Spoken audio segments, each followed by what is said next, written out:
You know what? You guys make me suicidal. Literally, Belle giving me that credit to the praise makes me suicidal. Please, let's talk about that. I'd love for you to answer the phone. I've got my call at 4 o'clock.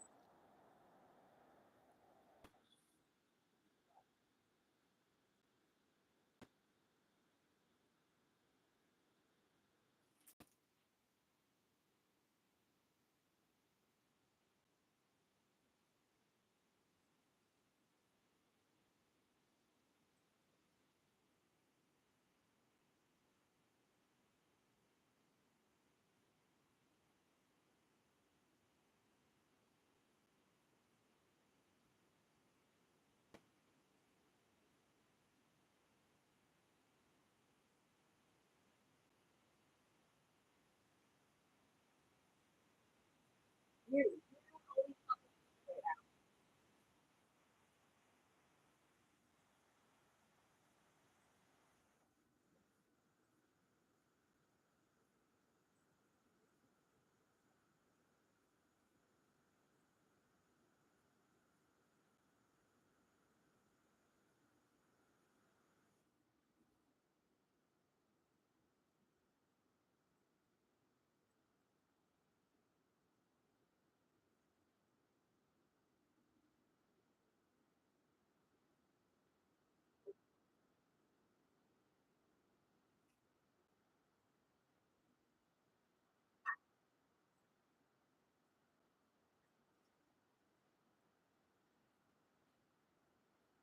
you sound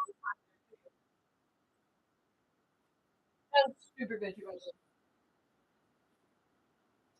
sound like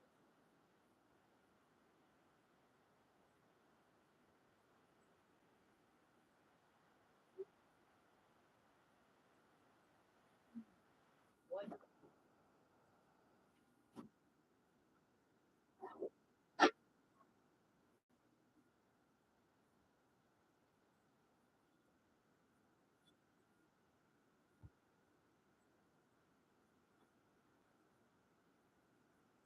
Not I message done. What?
What?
Try to get more.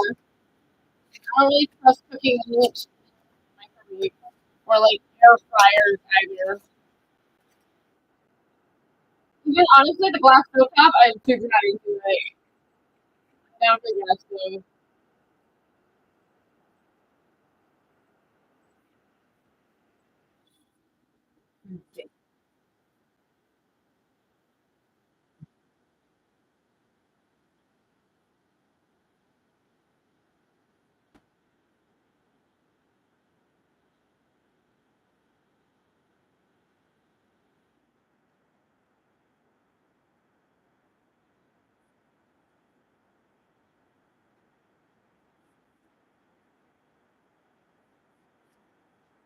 I mean,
some more in there. Hang on.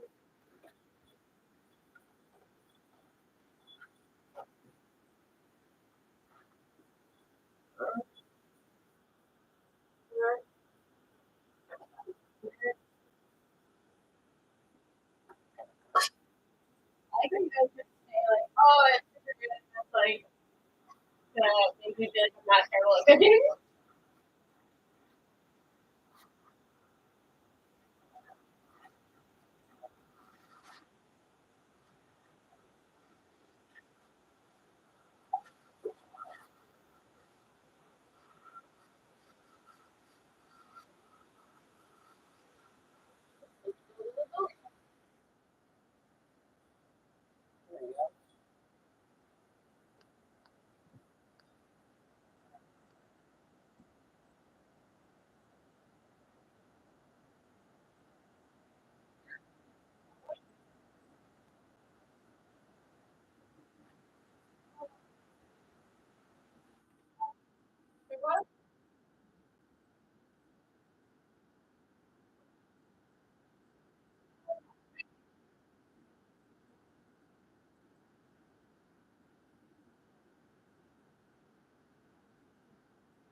Oh, pause.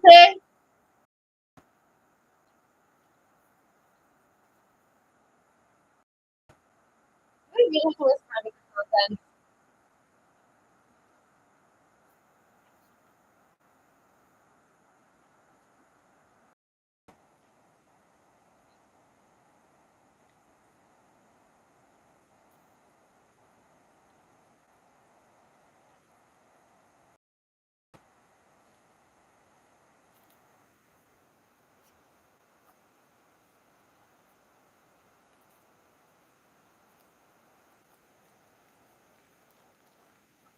Hey, but we already heard it. It's the radio. We're just like on station.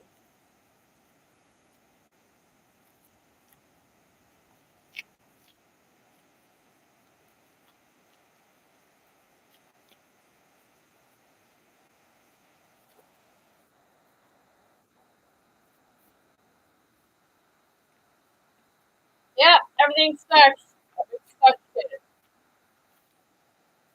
Ruined Canada. We're so close to beating America. We're always like just a little bit less than America because America's the land of freedom of the home of the brave. Like,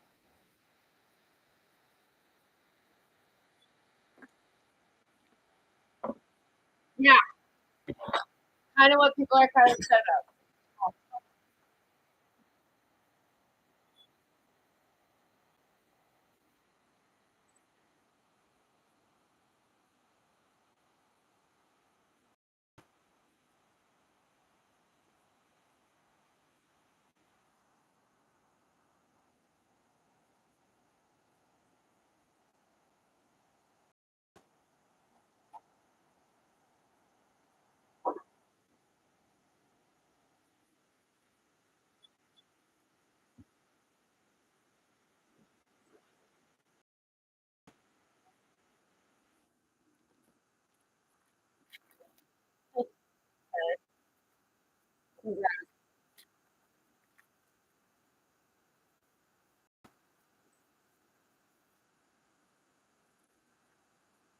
Yeah, yeah, for you and your family that goes on vacation.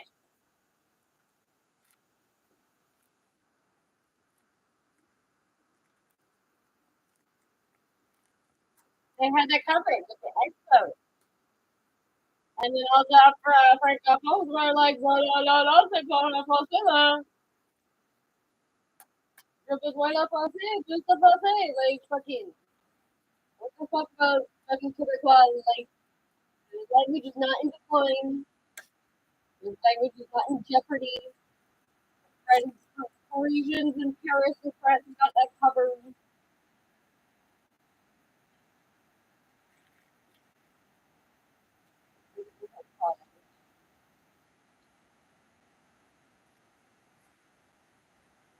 2 years?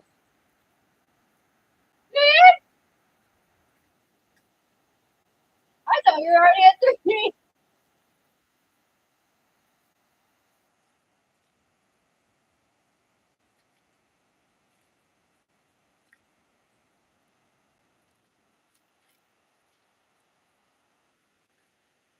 You're such a fucking handy ass.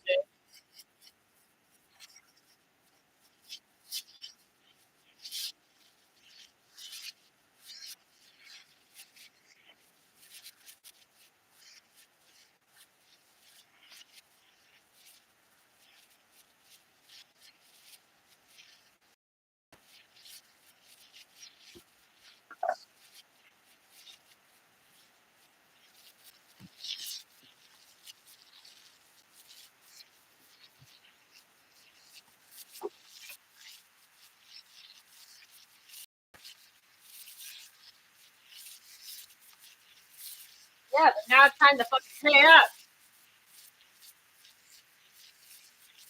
Not like this free fucking money.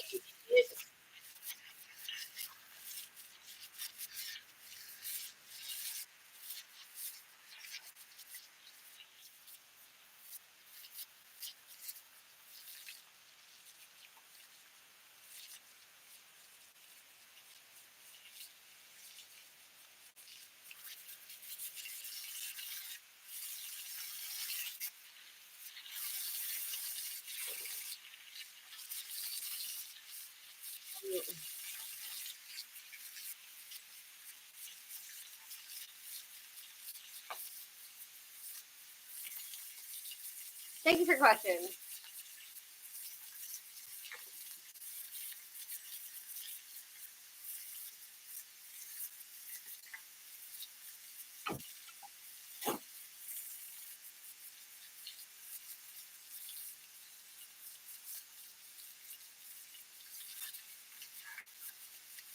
Your friends here, school board.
You mean they suck?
Not free. Discounted.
like you're not allowed to go to grade school is what you're talking about.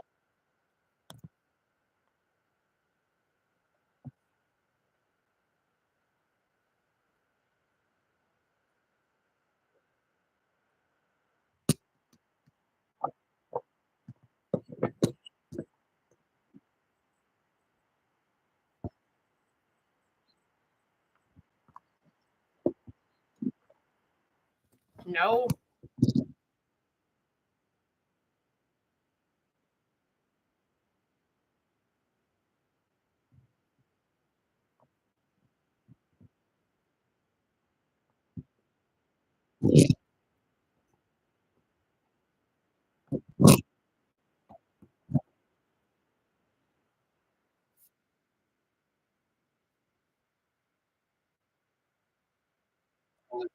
Oh,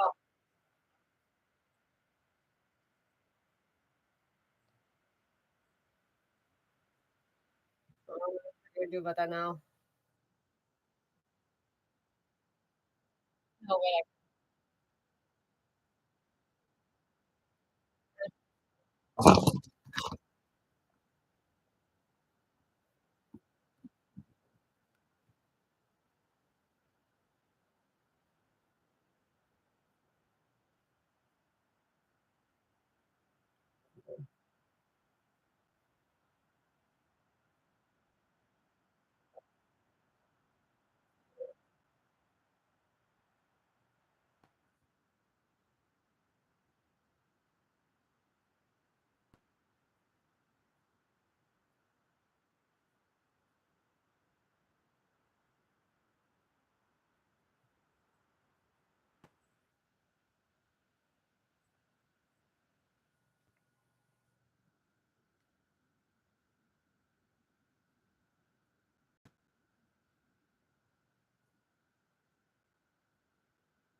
Okay, Bill 21, Bill 101, Bill fucking 96. Just like fucking stop coming up with the same fucking bill and renumbering it. Oh, you the French teacher you guys fired because you wore a fucking hijab? And they said it's a religious symbol, but like, do you know where your crucifix on your head? You wear it under your shirt. Oh,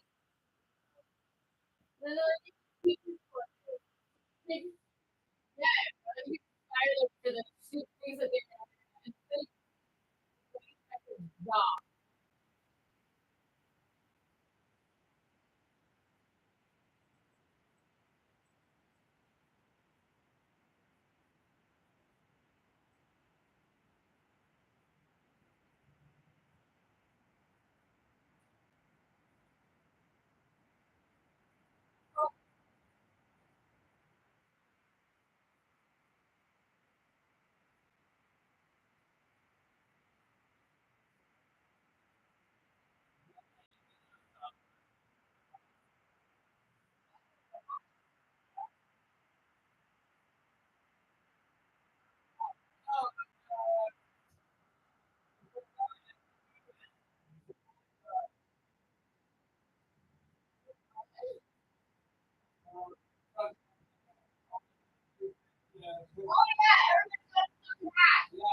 I was gonna say, you're looking at the little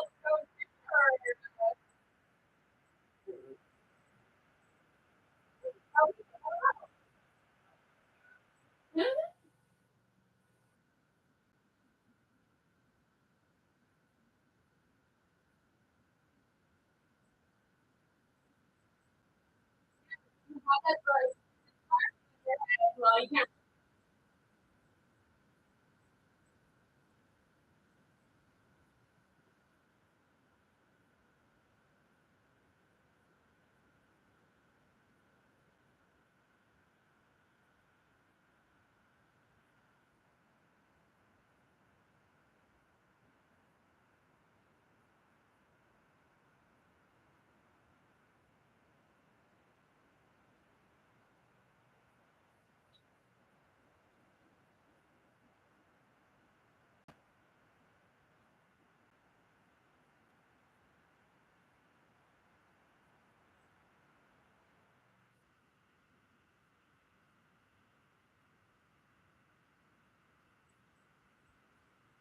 Yeah, you don't think it's equal right that I will be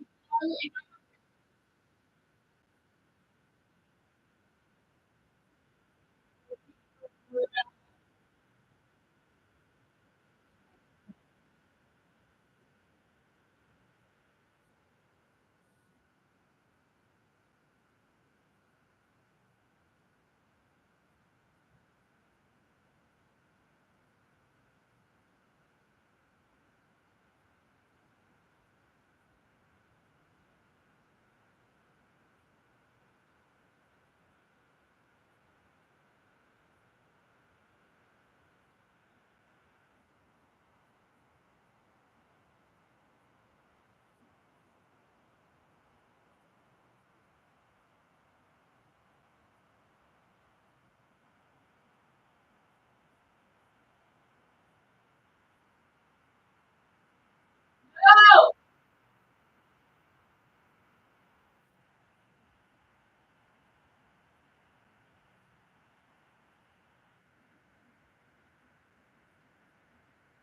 Well, I should have fucking like more like you want one to look by now because you want to look up and well, see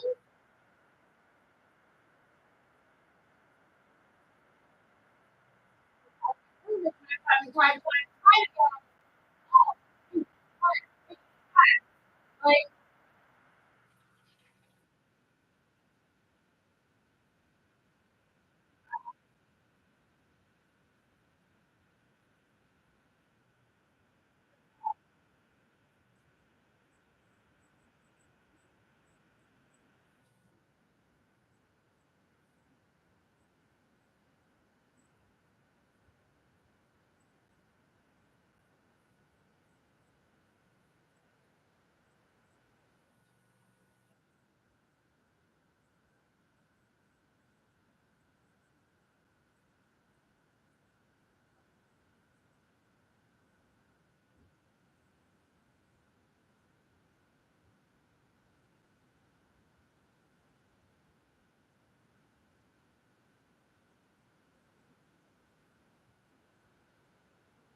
No, no, no, no, no, no.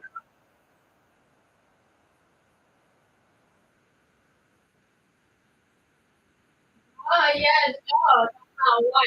They were elected to die in their own piss. I thought the army had to be competent. It was so fucking work. And I feel super bad that I owe them fucking old household. But I just said that I guess everyone didn't say.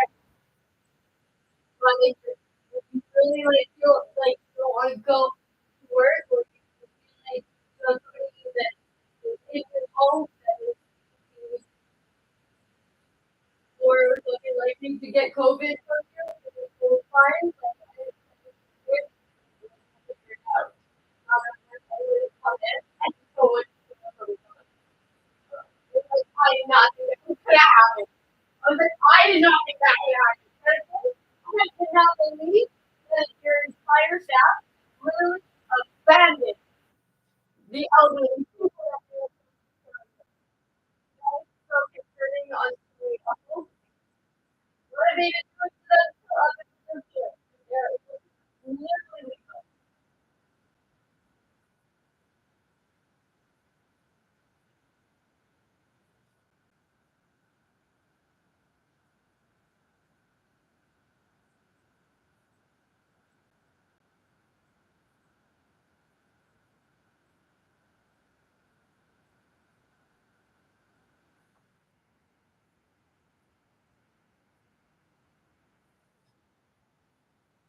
And all their the world is they were there because they were not allowed to go to their practice. They had to come there. People literally had to isolate their family. They couldn't actually get physical contact, which is like super a lot to about.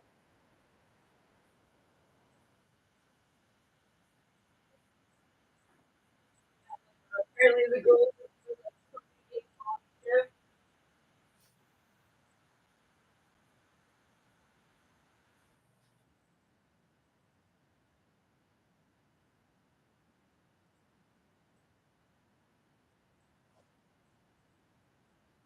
I remember at one point they said they were app because the whole day was just so changing.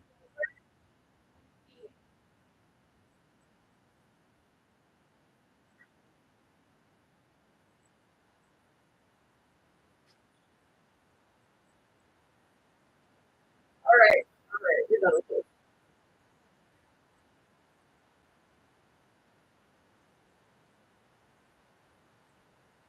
Please, please. Fucking shit. Whatever happened to fucking sending your kids outside? Go play. Of course we know. I hate when children talk in synchronized. Especially and no, especially large groups of children when they all are like talking at the same time and saying the same thing. It's like children of the corn.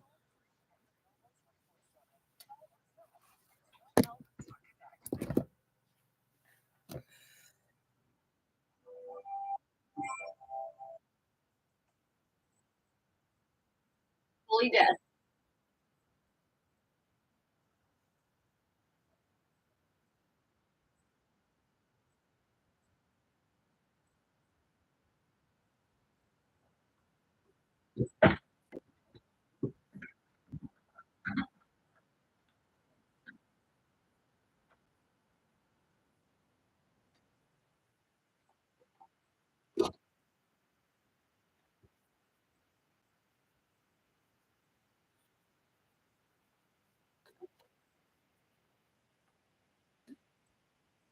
Paul,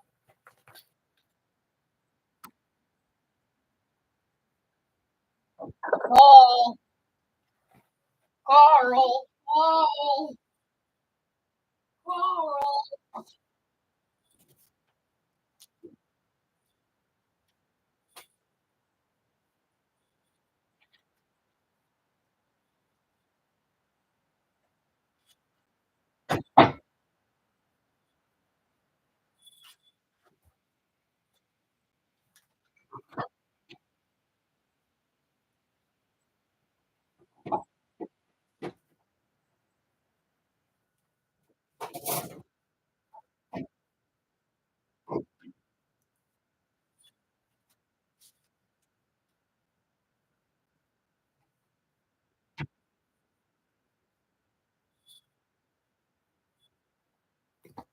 Outrageous.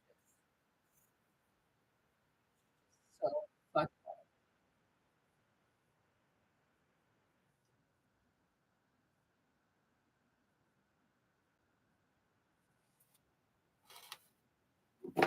That's it.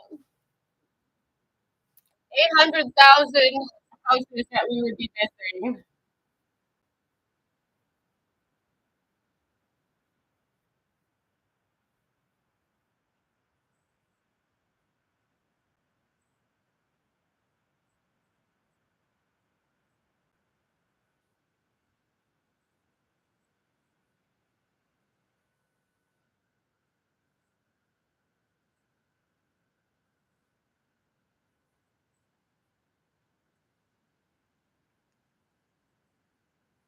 Oh, could you guys put up the expo because they put off Wasela?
Uh,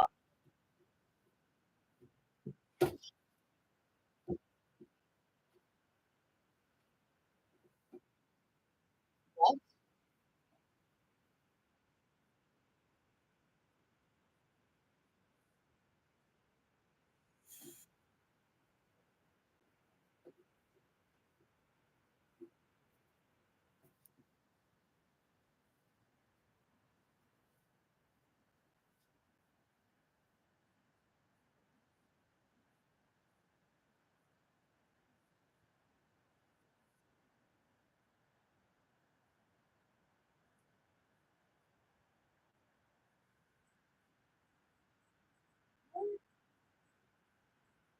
But who could afford a fucking $2,000 fucking bachelor? No one. No one will pay for that. No one can pay for that.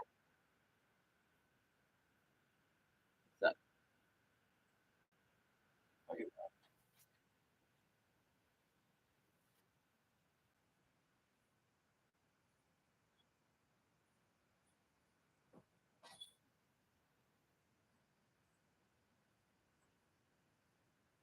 well,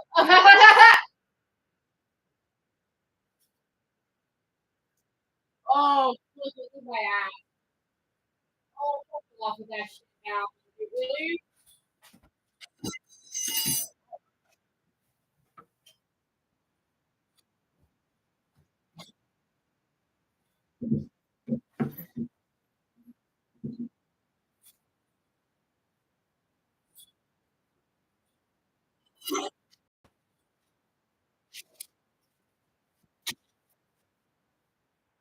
It's not that bad. It's not that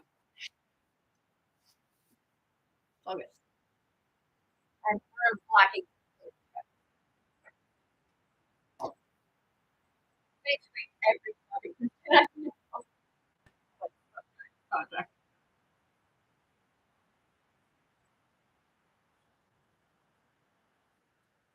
I'm just saying that my oil tank is empty. and that I couldn't fill it. I could send that to be like $100.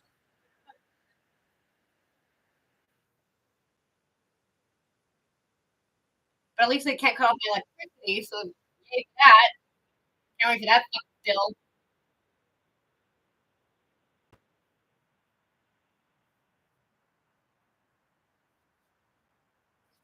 Oh, I just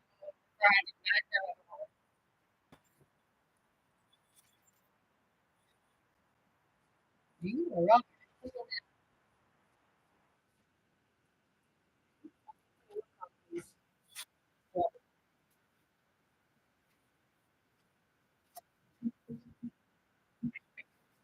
Unfortunate.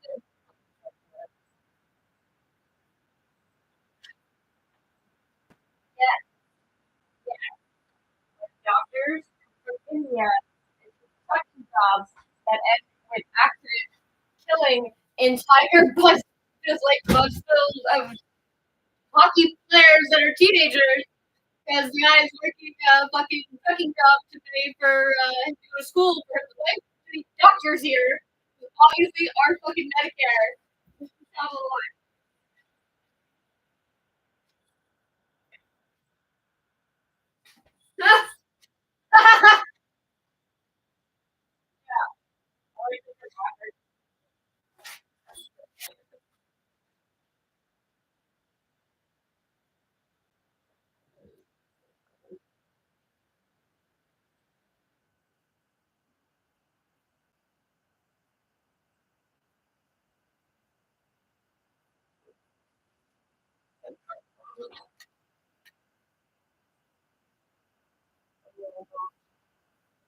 Here again.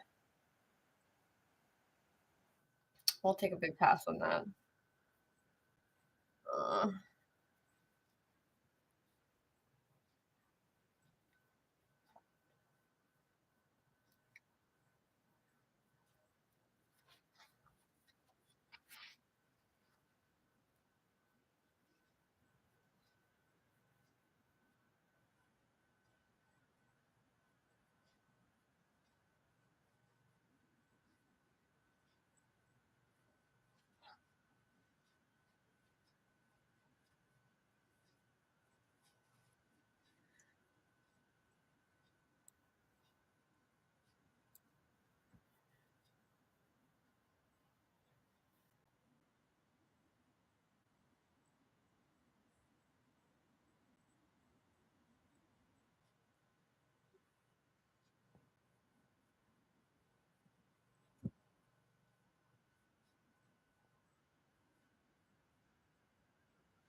talk about my bad credit for the fucking Crave 12-day free subscription.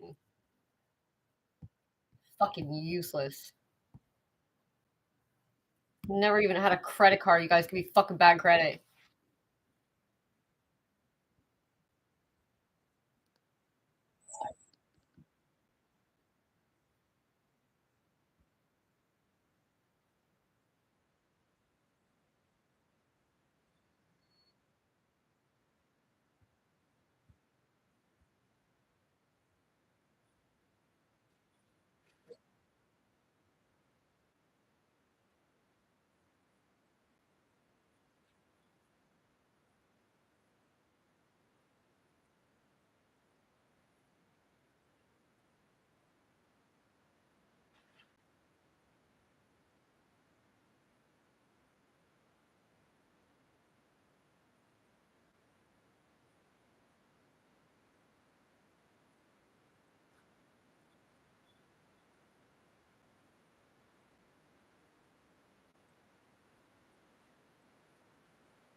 You, your fucking psychobabble bullshit.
I don't know what fucking you said.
Yeah. The movie. And the movie where it's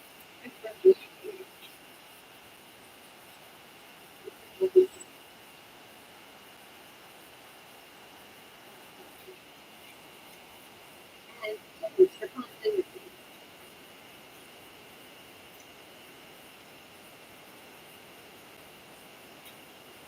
And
If I had you asking for me, keep on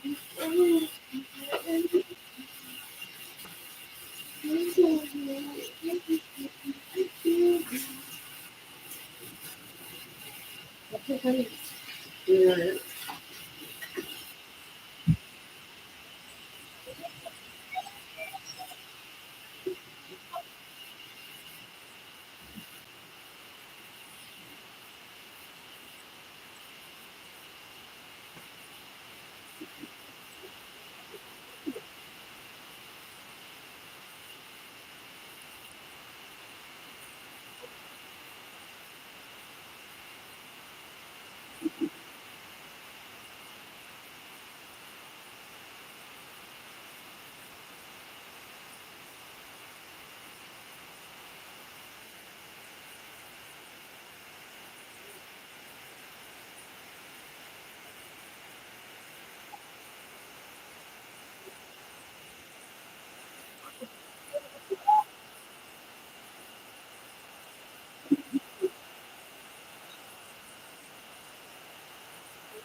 That's funny. You're not enough.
Oh, lyrical genius here. Thank you for that beautiful moment.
Right.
No, no, you fucking asshole.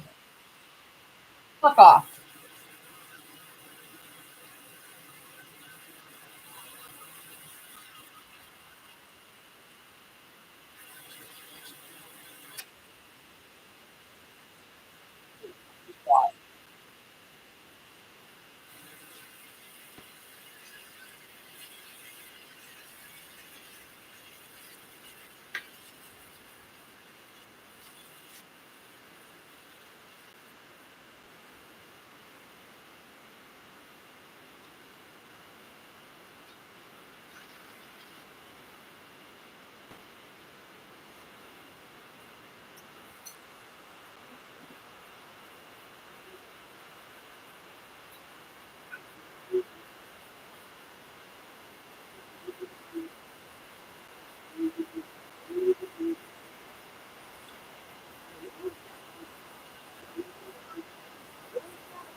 Wow, that falls under the category of Christian music. Really? I don't see how that's very Christian. Pretty sure he's actually doing exactly what Christians fucking hate the most, and it's comparing yourself to God.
great you to laugh. You sound very, very scary.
Ah,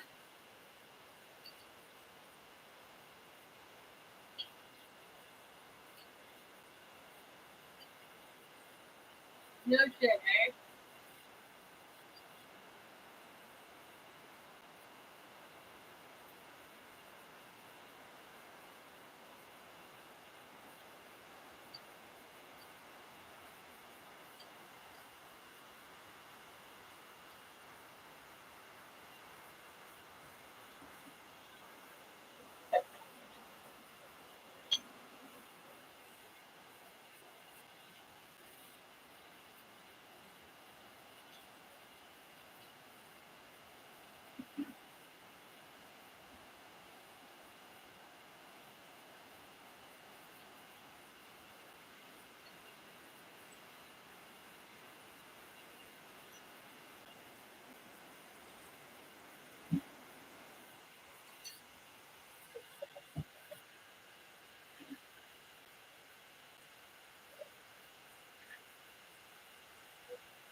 Really?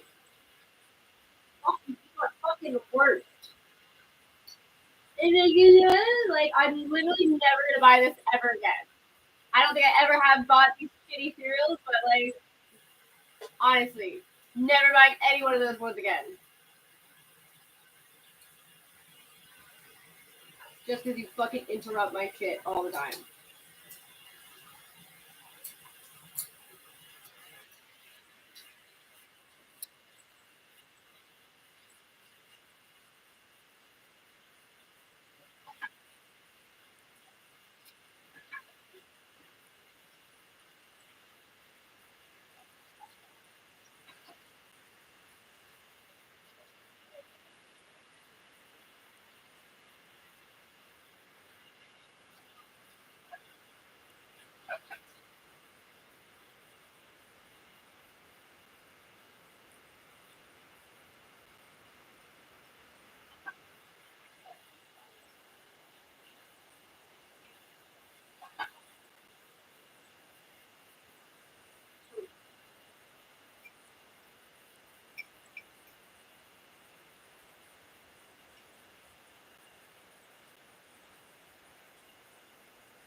Wow. Oh, it's a remake of it. That's awesome.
Oh no, I don't want to be walking around this set for like fucking 10 minutes.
Oh, this fucking dumb fuck.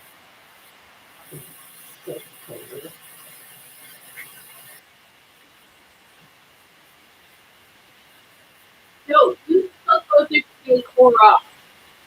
Fucking Garbo letters. Oh no, you like to pay $10 for a bowl of cereal?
You're an idiot.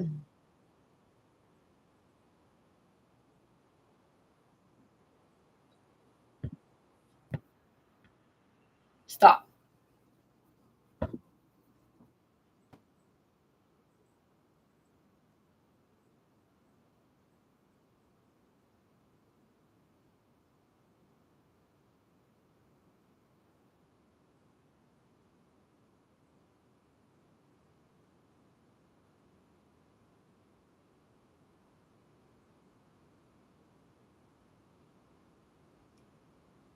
What?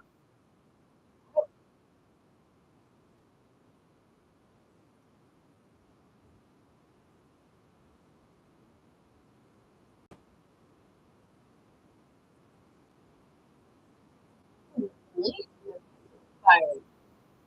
No one for them to do?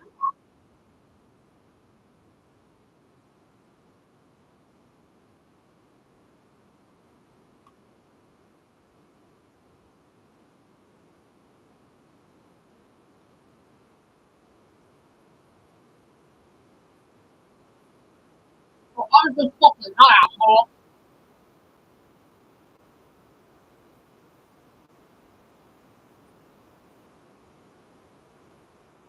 But if other countries offered that to us, would we not take those offers? Yes, we would.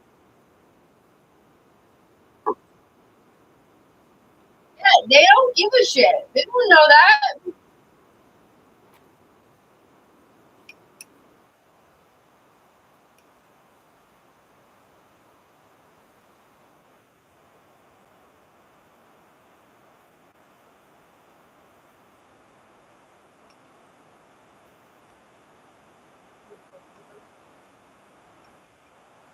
Happened to fucking.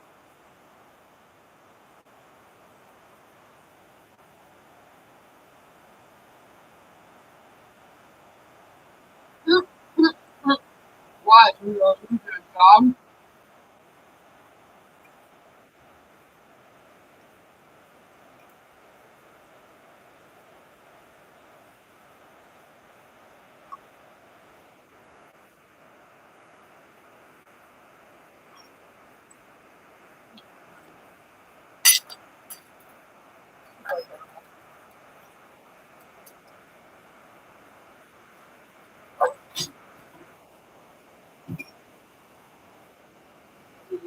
Okay, that's always the case. Never really changed.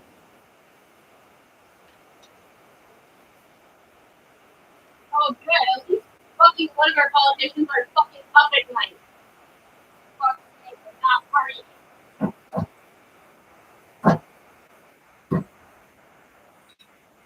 Fucking, yeah, fucking love a little bit. You know,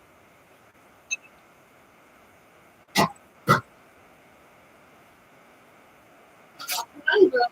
Conundrum.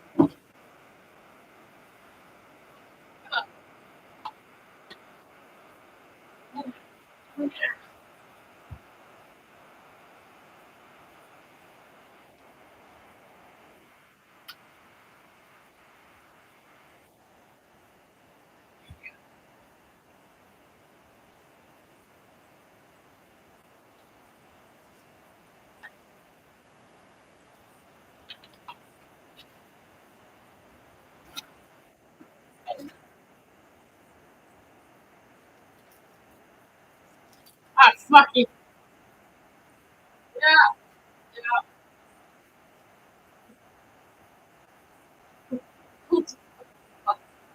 What a fucking narrative to go into.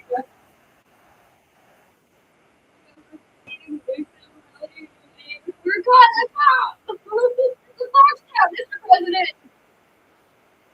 That's the way.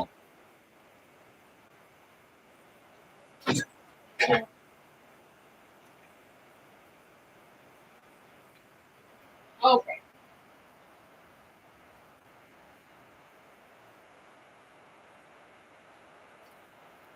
Oh, the fucking Tweedle, Dean Tweedle Dumb Brothers. Oh, yeah, they're the best. And aliens. Come on. Not animals, because that's fucking.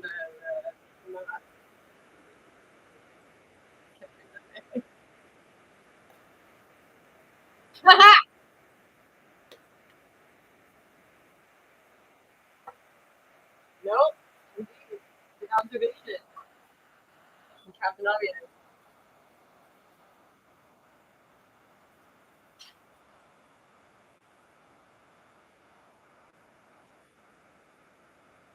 Yeah, but no, I think we've established all of these points.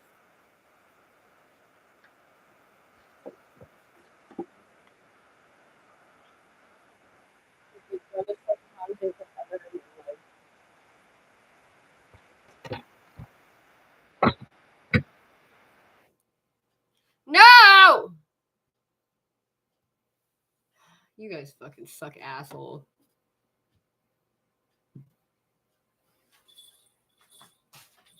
Hey, look, it's sunny out. So much for being cloudy.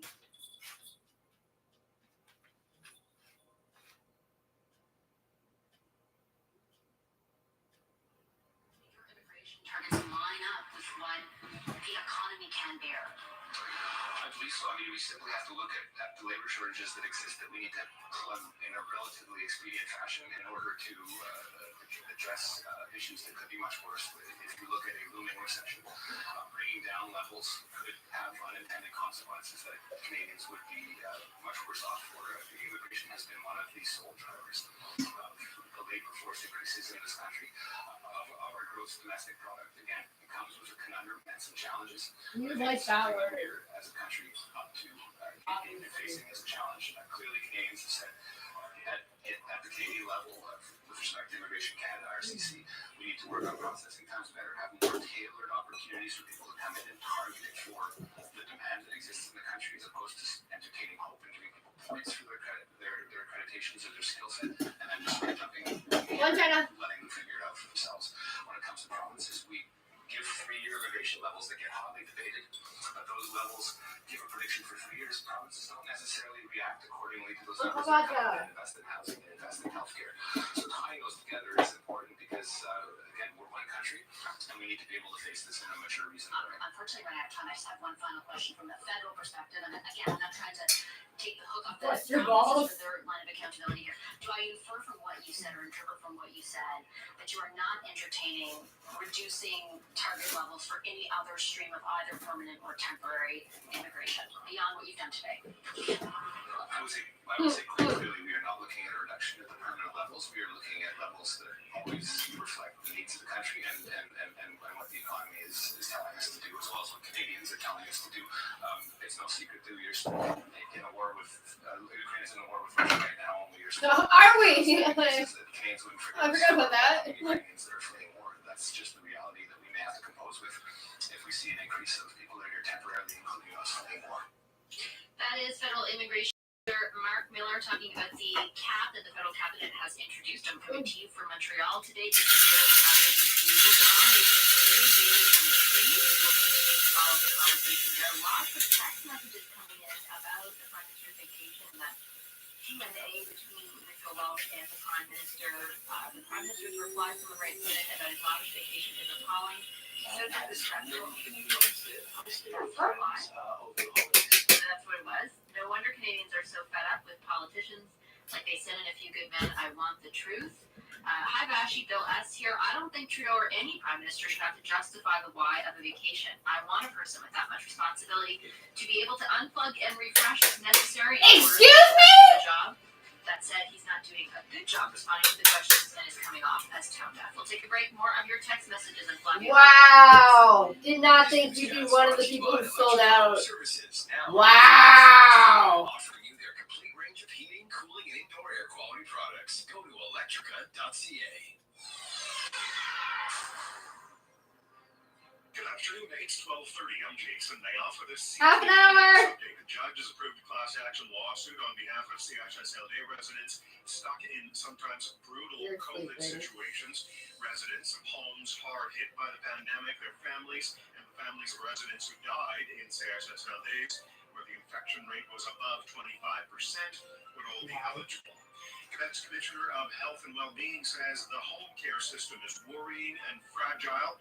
Joanne Castonguay's report includes 16 recommendations to overhaul home support and care for those who want to remain at home as long as possible. And the Anglo-Reds group, the Task Force on Linguistic Policy, will rally outside the Trudeau cabinet retreat downtown today. It says Anglos are disappointed the Trudeau government passed Bill C-13, which references the French language charter in its updates to the Official Languages Act. The task force says the Trudeau Liberals value the votes of nationalists over those of Anglos. Wow. Pardon me? The 800 traffic center here's Holy fuck. We are dealing with some volume now northbound the Gary, starting Johnson out to the Are south, you also serious? southbound the Gary from the top of St. Kitts.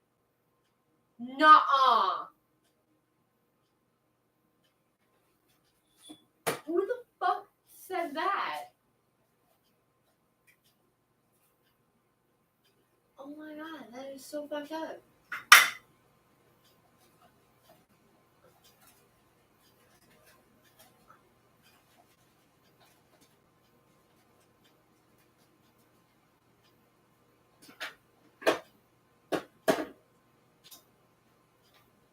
Did you go back to sleep?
never ending.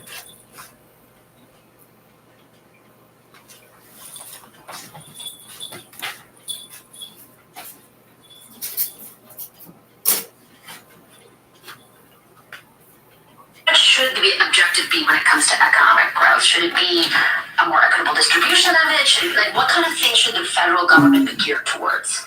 A big part of what has happened since the global financial crisis in 2008-9 is the commodification of housing. And housing is such a basic part of our lives that people that own homes are kind of sweating because roughly 50% of the mortgages that are out there that need to be renegotiated are going to happen this year and next. Exactly when unemployment starts tracking up, everybody's saying that we might be in a recession right now as we're speaking, but it's sure not going to get any more pretty in the next little while. It might ease up in the next little while, but when will interest rates come down? And how far will they come down? And how far will that cascade into rents? Which brings me to the second issue.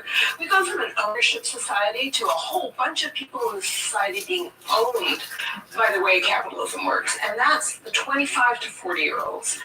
And nobody's really talking to them directly about how to ease their life. So yes, it's partly about income inequality and redistribution, but a lot of it is take the basics out of the market, offset some of the costs, as we do with childcare, as we're doing with dental care, as we might do with pharmacare, and stop the privatization of the other elements of the care economy, like long-term care, childcare, and healthcare, so that we pay as little as possible and focus that money on good quality care. So let me just jump off that and ask you, Kevin, because I think that there is a sort of other discussion happening about the constraints that surround government and their ability to do so.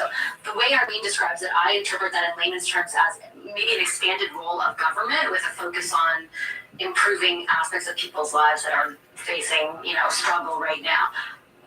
How would you counter the criticism that an expanded role of government isn't a good fiscal policy to pursue?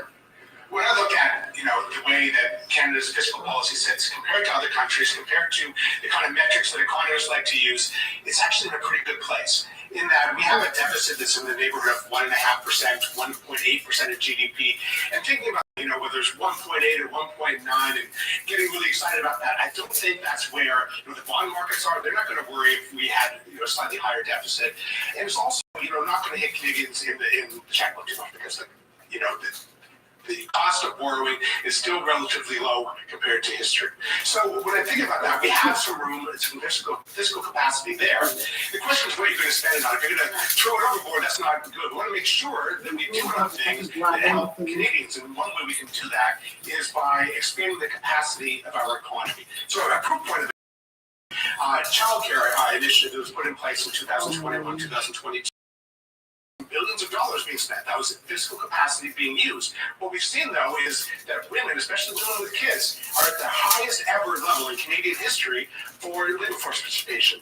We have 10 percentage points higher labor force participation for women in Canada compared to the United States. This is great for Canadian women. This is great for our economy. That's the kind of way you can use fiscal capacity to grow our economy. If I understand it correctly, it's almost about, to use kind of a cheesy term like return on investment, right? If we're going to expand the role of government, there needs to be a substantial return on investment for Canadians. What's another example in your mind, Armin, of something the federal government can pursue going forward that would do that?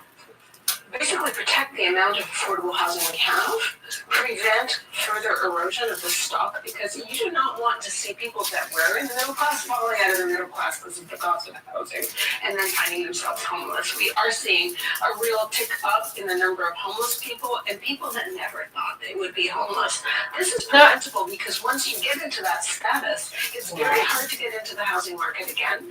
And then there's all sorts of cascades of costs. Once people become underhoused, badly housed, then they get sicker quicker. And so we end up paying more anyway. We pay up front. It's like what your grandma said, an ounce of prevention is worth a pound of cure. So just quickly to follow up on that, what does that mean from a tangible perspective? Does it mean going beyond, for example, using federal money to incentivize quicker construction at municipal levels? Does it mean direct federal government investment in housing stock and the type of housing stock that's created? How do you envision that? I think we need to take more of the housing stock out of the market. That means federal governments that invest in buying and building. Now, the building funding will happen through private sector. But who owns the asset? If it's so great for developers, why isn't it great for taxpayers? It's a steady flow of income. So why aren't we owning more of the stock that we need in the part of the market that business does not want to invest in? Because the math doesn't work. We can do this, and we can actually have returns on investment for ourselves. And frankly, one of the greatest sources of equity for this is our pension plans. They invest elsewhere. Why don't they invest in Canada? Is there a way for the federal government to do that now, Kevin, that will produce results that have an impact in the short term or the near term versus the long term, which is what a lot of the supply generating activities now are designed to impact? That's a challenge sometimes. Economic policy doesn't work on a political, timetable, but it's not just politics, right? People are hurting and feeling those stresses right now, and they want to see a path, towards a better future. So I think that putting in place things that allow people to envision that trajectory, get back on a good trajectory, whether it's people who aren't housed and get them into that trajectory of into housing, whether that's a student who gets a federal government funded internship or something like that gets them into a trajectory, into that career, into that job that ends up leading them into the middle class. That's the kind of thing people want us to see, some hope, some trajectory. So are some things today that could be done that start that trajectory? Yeah, frankly, we could be making every job a good job in the care economy where 20% of the labor force already works. It's like the base of the middle class in the 50s to the 70s was manufacturing. 20% of the labor force worked in manufacturing, and we made many of those jobs terrific jobs. If we did the same thing to the care economy, people providing long-term care, child care, and health care, we could be building basically from the bottom up and middle out the type of economy that supports everyone. I have like 15 seconds. How do they do that? Absolutely, you need governments to invest in it. This cannot be done through the market. Fermin Yelnesian and Kevin Milligan, two economists who presented this week at their retreat in Montreal, advising them on how they can sort of respond to, as you heard them talk about there, some of the economic anxieties people are feeling. Certainly there's going to be a lot of people listening to that about an expanded role of government and disagreeing with that take, and others who will agree. Love to hear what you think. 71010 is the number to text. I do want to let you know we're getting some breaking news into our newsroom that there has been a decision by the federal court, the applicant for the Canadian Civil Liberties Association, and the court has ruled that the federal government's invocation of the Emergencies Act against the 2022 convoy protest was not justified by law. It found that it infringed charter guarantees of freedom of expression and freedom from unreasonable search and seizure. This decision is literally just coming into our newsroom. As I mentioned, we're going to try and figure out exactly the details of it, the relevance of it, and we are standing by for reaction, because I will tell you, we were anticipating former Minister of Public Safety, Bill Blair, who's now the Defense Minister, was about to step up to the microphone just a few minutes ago, and I'm told by people on the ground that at this cabinet retreat, that those scrums, that he was a bunch of people who talked, including him, they've all been delayed. So we're going to stay on top of this story as it develops on our watch. I'm going to take a quick break. We're back. Very great. Now, an update from the CJAD 800 Traffic Center. We do slow down now for northbound to Cary, starting cuts in Catherine up to the top. Also delays southbound to Cary, starting at the top, rolling into Sherbrooke. We are dealing with a stalled truck through the area. On the westbound side of the Met, off and on volume now between Christophe Guillaume and the Cary interchange. Also delays on the eastbound side of the Met, starting to Cary, running through to Saint Laurent. Southbound 25, that is a pretty tough drive, Sherbrooke into the tunnel. This year, Bell Let's Talk Day is highlighting organizations that create real change in mental health every day. Discover resources at bell.ca/let's talk. Let us know what you see on the roads. Call in your tips to star 800. Your next report at 1 o'clock. I'm Aaron Rand. And I'm Natasha Hall. Quebec could lose close to $600 million due to unpaid business loans it made.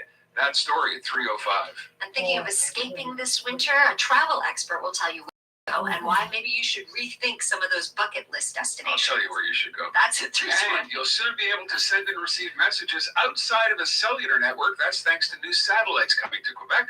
More on that at 3:35. Montreal Now with Aaron Rand and me, Natasha Hall. Weekdays 2 to 6 here on CJD 800. I'm speaking with Caroline Ross from Beaucibo, Montreal's original prepared meal service. Caroline, what do you get with Beaucibo? Well, what you don't get are unrealistic promotions that lock you into a contract. What you do get are delicious, fresh, fully prepared meals delivered right to your door. And you can cancel cancel anytime? There's nothing to cancel. You're not signing up or subscribing for anything. You're in control. You order what you want when you want. It's that simple. Sure is. Dinner's always ready with Bon Si Bon. BONCBON.com. Sports enthusiasts, busy executives, active seniors, aching feet, minimum invasive foot surgery is a cost-effective reality that will make you feel young again. No more excuses. Take that next step. Call Malik Podiatry, 514-844-5250. Sometimes a smile isn't a smile. Sometimes it's a shield that hides the struggle. For some who have served in the Canadian Armed Forces or RCMP, those challenges can take on many faces. If you're struggling, there is support for you and your family. Visit veterans.gc.ca/mental health or call 1-866-522-2122. A message from the Government of Canada. Head off to Europe and save $400 per couple on tour packages, Athens, Lisbon, Rome, and more until February 18th. To book, contact your travel agent. Enough. Jesus. No, never again. Never, ever, ever, ever, never again. I'm gonna put in the fucking dollar subway. Fuck them.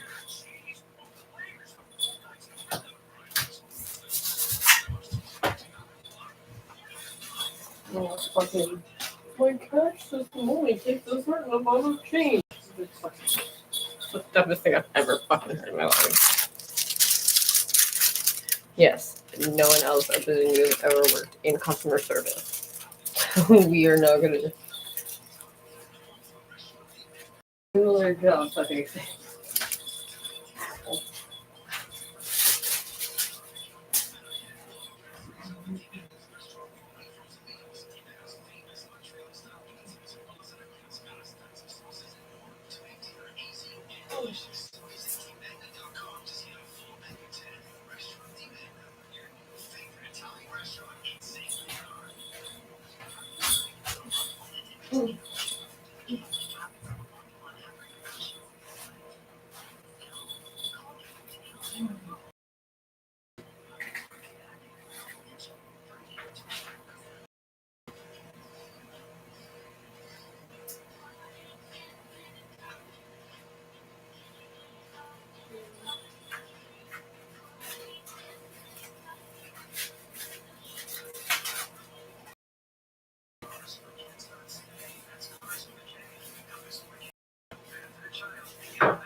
Government can navigate the prospect of former President Donald Trump reassuming the office, or more specifically, the unfolding really of the 2024 campaign, as it looks more and more likely that Donald Trump will be the Republican nominee. The Prime Minister and his cabinet heard from a number of experts on the issue this morning, including Canada's ambassador to ES, Kirsten Hillman, and my next guest, Flavio Volpe, who is the president of the Automotive Manufacturers Association. Hi, Flavio. I appreciate you making the time. Look, I know that what happens behind those closed doors is private and confidential, but I'm wondering more largely if you can speak to how much of a prospective challenge you think navigating more largely this campaign over the next 8 months will be for Canada. Look, I think the 2016 campaign a lot of us took for granted. Official Canada and unofficial Canada. Like a lot of things was happening. A Donald Trump wouldn't succeed in the presidency. So I think I don't know that we were prepared for the win, and then that he had felt that he would pull out of that. But caused for us to scramble and get Team Canada together. It's that great effort that we've all talked about since. Now, we've all had this Team Canada, the elements of it, the dynamics of keeping those relationships put us in a better stead. Happens again. But the flip side of that is, I think the first term presidency of Donald Trump tested the checks and balances of the United States, and a lot of those checks and balances failed. So this is an emboldened Trump, a better prepared Canada, but it is a big challenge. Yeah, I'll ask you a little bit about navigating that in a second. I wanted to first sort of touch on what the stakes from where you sit are of making sure we can, as a country, successfully navigate whatever does come about in the next 8 to 10 months, considering especially the industry you represent, which is so interconnected between our two countries. Sure. Well, I remind everybody when we have these types of conversations that the Biden administration has been very protectionist as well. Yeah. They use subsidies and other things. So we've been very active in Washington and other places. And so our guard is up. What Trump is saying out loud on issues of trade as well, he's going to use tariffs the same way that Biden uses subsidies. And so it's hard to prepare for something that hasn't happened yet. But I think we're all trying to make sure that the American partners understand that we are their best partners, practical partners, in the things that they're trying to achieve in maintaining their role in the global economy, vis-a-vis China, for example. If we're going to compete in the transportation sector and other heavy industries, we can bring to bear for the Americans, whether that's a Democratic government or a Republican government, all the things that are required in aluminum, steel, lithium, and all those other things. We can give them energy independence together with the oil and gas resources that we have in Western Canada. And then prepare for whether we're dealing with Biden administration to review the USMCA or a second Trump administration where, I think what we're likely going to see is a lot of shaking and pushing of American institutions. It's a whole other game. For sure. What are you hearing from your counterparts south of the border about their thoughts on the possibility or prospect of Donald Trump returning to office? Has it impacted the way they govern themselves in relation to the companies in the sector you represent? I think a lot of them are modeling in, maybe the 49% chance or the 51% chance that may happen, and that would be protectionist. And a lot of the automotive sector and large industrial players are starting to look at spending a little bit more to localize the supply chains to protect themselves against what might be a big trade and tariff war. Increasingly, they understand that we're the partners in this, although it's an everyday battle. And increasingly, they're getting sensitive to the fact that the Chinese are so smart on this, understanding the same, reading the same tea that we do. Their solution is to invest heavily in production in Mexico to make sure they're inside the gate before it closes. And so there's an interesting interplay happening between the three partners in North America right now before we get to the election year. And it's pretty tense. You can't really take a day off. Yeah, I bet. And speaking of not taking a day off, I remember, during USMCA, just prior to that, you were a big part of the so-called Team Canada effort. A lot of that effort was predicated on developing relationships with people who would be able to present the logic that you conveyed to the president and essentially convince him to move off of whatever his ideological stance of the day was. Everything I've read in the interim is that those people no longer surround him, and that he's not really listening to those kinds of voices. Are you concerned about that as a challenge going forward, and is that something that you can speak to that you may have conveyed to cabinet? Well, I think everybody's concerned about that. I don't know that that's native to cabinet, so I was happy to have that chat. I think what we saw in that first go-round was he had an outburst, his protectionist populist language, but he didn't really follow through, and neither did a lot of his appointees. And so they left a whole bunch of executive positions open. You know, during that period when we went to have discussions and counter proposals, the people weren't there. It actually made it easy to get a meeting with the White House ahead during that period, because I know they did the traditional vetting, much to our advantage. And what I think will happen in the second, his priorities are personal ones. I think he's looking at prosecution. I think he just might do that if he got elected.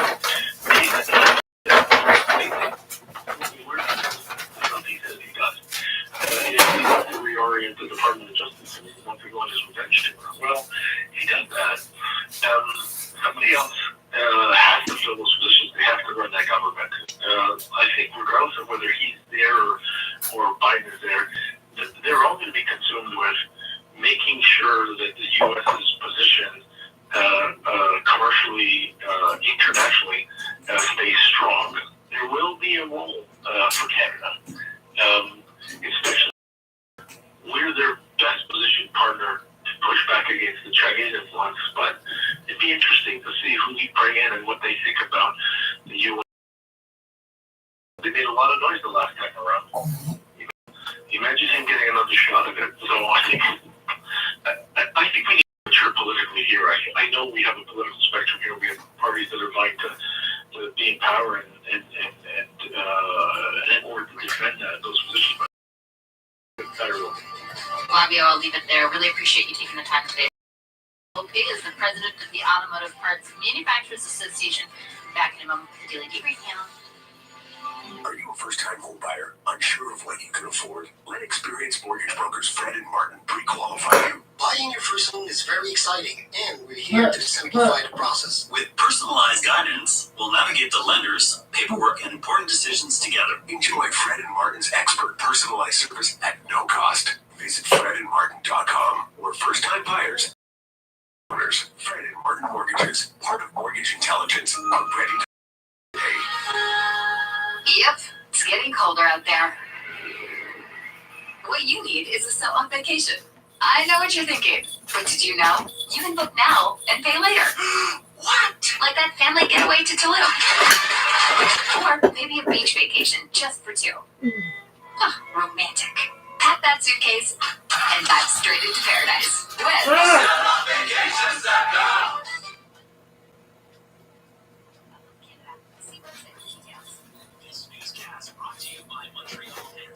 Seriously?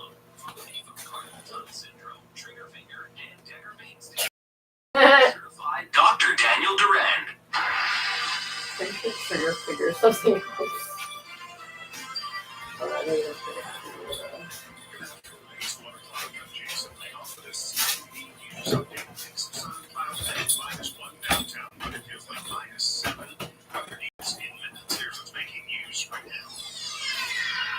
Families and residents suing over COVID in CHSLD's sabotage of the site of the future Northvolt battery plant, and new residents for families of children staying in the Montreal Children's Hospital. With the latest from the CK 8800 traffic center, here's Lord Glazer. We do have delays on the westbound side of the map between Grid-Duff-Cadell and Saint Laurent, and between Rockland and the Gary interchange. For the eastbound side of the map, that has volume as well between Gary and Saint Laurent for southbound 25. It's a busy drive to work into the tunnel. Northbound the Gary, losing time there, Queenberry up to the top, also delaying southbound the Gary, starting at the top, running into Sherwood. We did have an earlier stall through the area. Did you know you could be at risk of getting severe COVID-19 just by being over 60? Ask your pharmacist or doctor about prescription treatments for mild to moderate COVID-19. Traffic and transit every 15 minutes on CJ 8800. Your next report's at 1:15.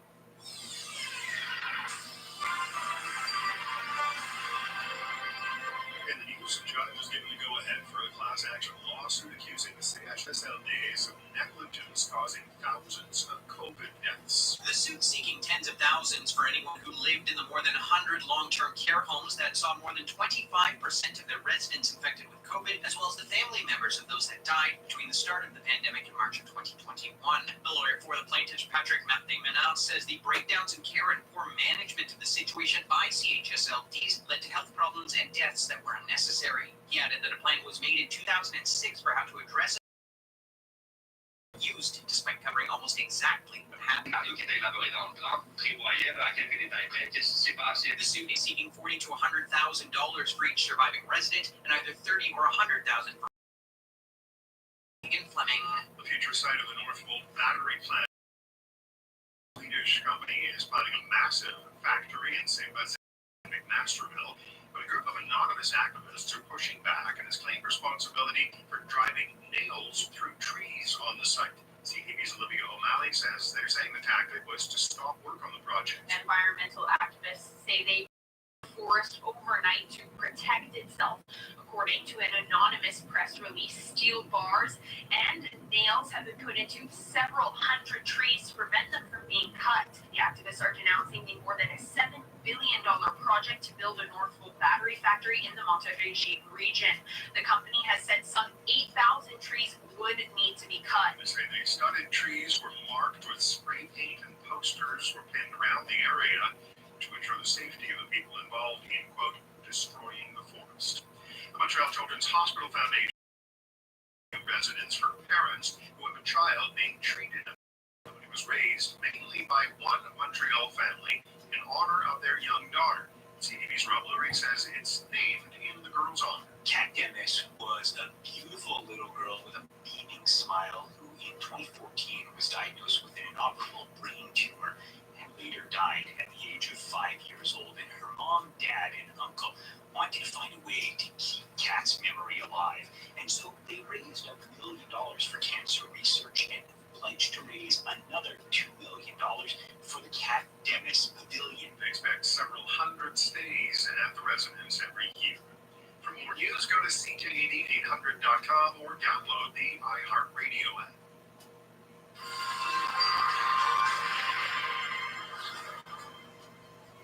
Your Dormego Weather Center forecast a mix of sun and cloud today, the high -1, the wind chill -12. Cloudy with flurries, a chance of flurries overnight, the low -10, -12 this evening, -18 overnight. Cloudy tomorrow, chance of flurries early in the morning, the high -2, wind chill -17 in the afternoon. It's -1 downtown, but it feels -7.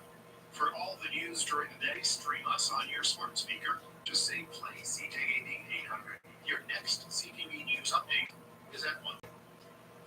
This is on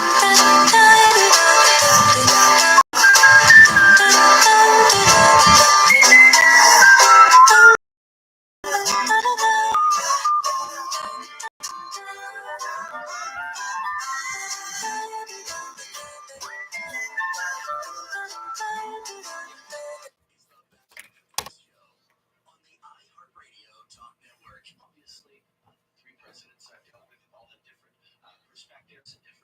It was Keith, yes. The Canadian approach is You have to plug it in. it's standing up for values and interests, looking for win-win situations, demonstrating that we can and will continue to work together to create prosperity right across the globe. Prime Minister Justin Trudeau making remarks earlier today on the topic of New York here in Montreal for the cabinet retreat. They're focused on hearing from people on how they can navigate the 2024 campaign unfolding south of the border. They announced a Team Canada approach, so-called Team Canada approach, a group led by Industry Minister François-Philippe Champagne and International Trade Minister Mary Ng to kind of figure out how they're going to do that. That comes on the heels of an announcement an auto theft summit in a month, and then capping international students. Let's bring in the Daily Debrief panel to talk about whether this retreat packed any political punch. The Daily Debrief.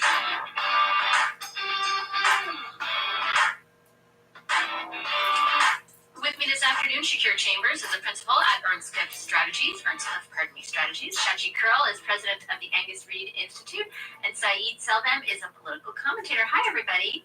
Good to have you here. I just really quickly want to let you all know and everyone listening that there has been a significant court decision, and we are standing by to get some reaction from federal ministers who are going to scrum at some point in the next little while. The Canadian Civil Liberties Association has won their case at the federal court against the invocation of the Emergencies Act.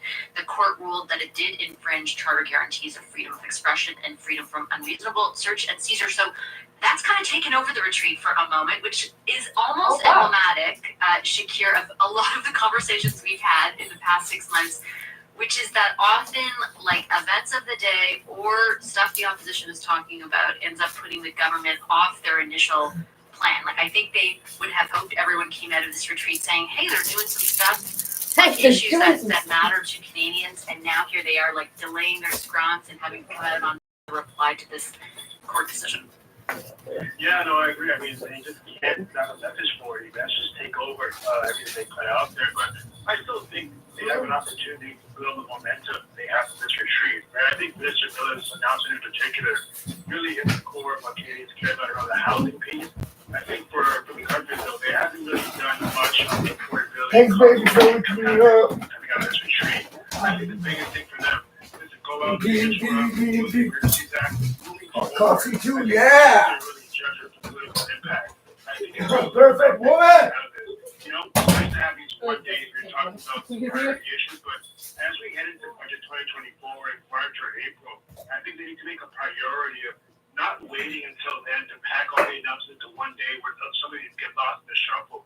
Start dripping things out week by week, or do it very slow as you get some more coverage and present yourself as being active and dealing with the issues that Canadians care about. But I think coming out of the retreat, they have some momentum. This will take them off the message a little bit, but they can drive it forward as long as they sharpen the communication going forward. Saeed, going into this retreat, the Liberals whom I was speaking with really did want to leave a different impression than the last retreat in the summer. They wanted to actually have announcements, and they wanted those announcements to be geared to things that matter. So, for example, the intersection between immigration and housing policy, auto thefts, which is like not something you'd think the federal government would get involved in, but they know that people in cities and suburbs are really concerned with the rate of auto thefts right now. Do you think that they did what they set out to do? Like, do you think that there will be some political impact or momentum, as Shakir refers to it? I think they tried to. I think the problem here is that a lot of the announcements still continue to lack teeth. It continues to lack a lot of policy chops, and that's the problem with a lot of announcements that have been coming out of the federal government these days, especially in the past few months. When it comes to a lot of the issues that we are worried about, whether it's cost of living, whether it's housing, whether it is auto theft, I mean, I'm sure a lot of Canadians continue to wonder why the government is waiting so far into the term to actually talk about some of these things and then continue to crowdsource policy solutions. I mean, whether it's a summit or whether it's ongoing consultation, I think this type of announcement, this type of retreat is very good at getting some publicity their way, making sure that from a performance review perspective, it makes it look like they're doing something. But again, I think the public will essentially say, that's good, but what does this mean for me in the short term? And I think that it will definitely be saving a lot of their she's very brown, light brown, very timid. Totally fucking just like immediately saw it about.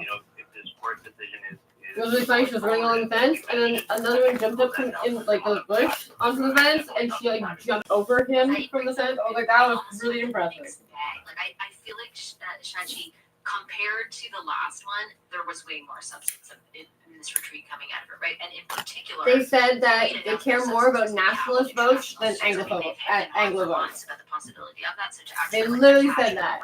And a decision. Nationalists are fucking racist.